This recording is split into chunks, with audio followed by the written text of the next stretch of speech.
How do you put out the fires left by the destruction and collapse of the Twin Towers? It seems an impossible task.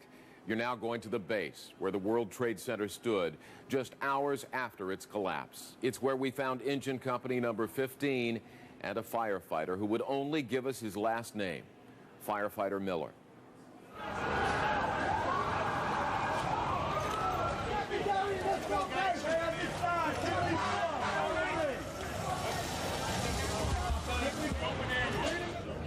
It's tough. This is beyond.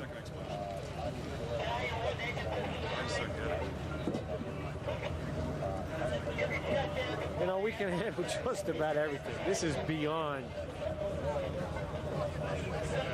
Yeah, it really is. They were trying to put the fire out down there with towel ladders, but when it was on the 4th floor, we were trying to. well, we got all kinds of water problems. The two trade buildings took out the mains.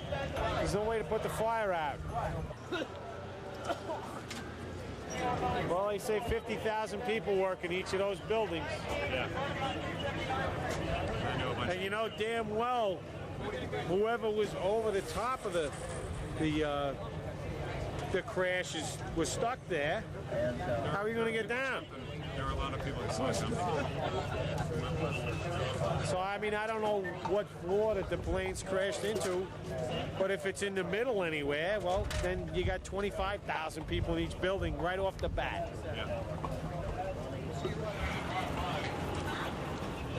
Where were you? 88, One World Trade. 72.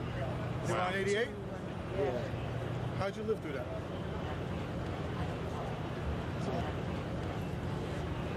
Sheer luck.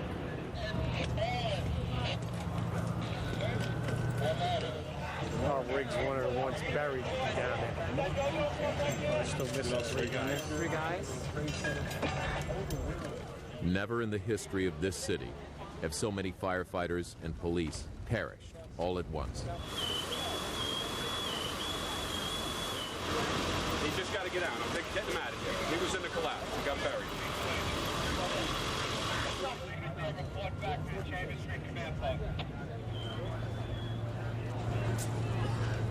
Exhausted and choking on ash, the police and firefighters pull back.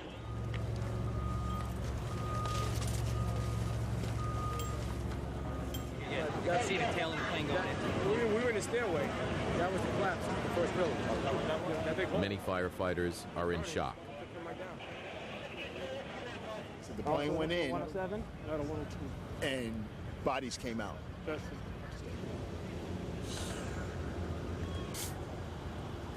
They told me firemen are trapped in the subway, ladder 7.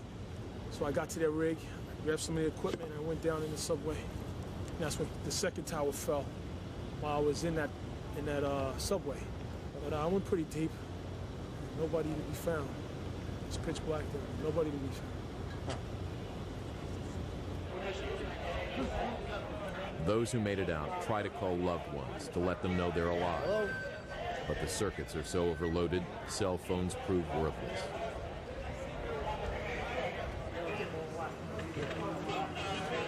A command post is set up at Stuyvesant High School.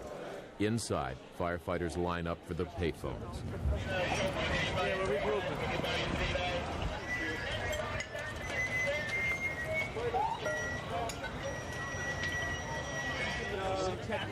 Where's our boss? Right here, stay with me.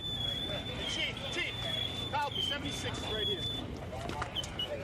If you were in a building, I think you were safe. You know, anybody in the street, Really? the rubble on Liberty Street's 5 feet high.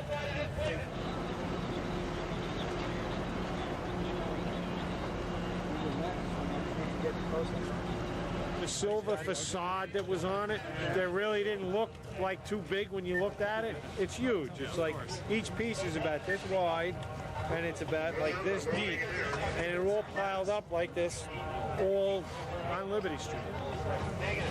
There's twisted I-beams and this stuff you wouldn't. Yeah, if you looked at it, it looks like World War III. Miller realizes that 7 World Trade Center is next to fall. see where the white smoke is? You see this thing leaning like this?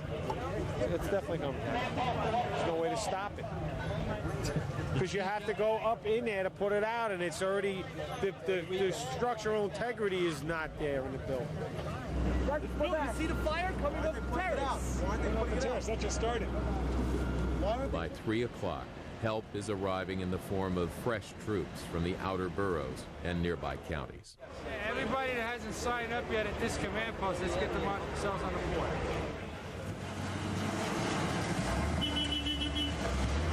You're going to need cranes.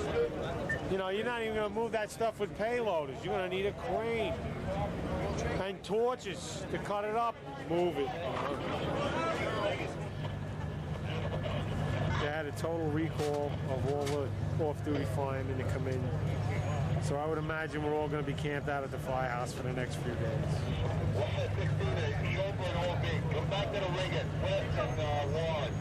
Because we have the equipment's all decimated, manpower's decimated.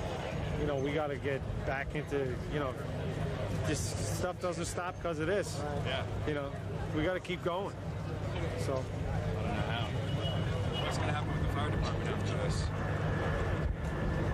As far as what? We're going to go to funerals.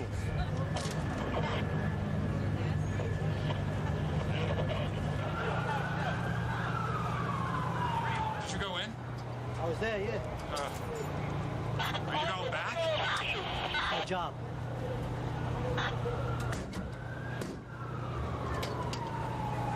Good luck.